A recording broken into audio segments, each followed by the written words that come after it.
ভাইরে ভাই, বাংলাদেশের ফুটবলের জন্য এর চাইতে গুড নিউজ আর হইতে পারে না।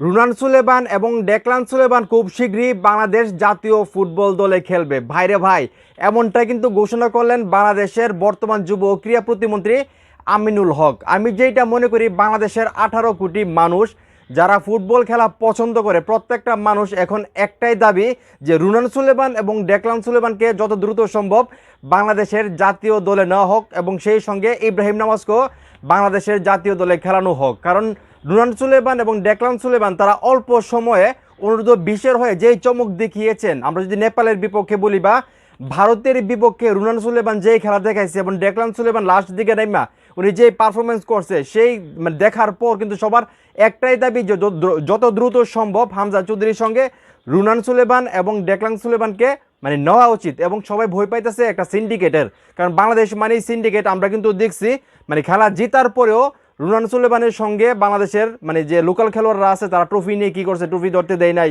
আর এগুলো থাকে, এগুলো আসলে বলতেও খারাপ লাগে, ছোটো মাইন্ডের কারবার।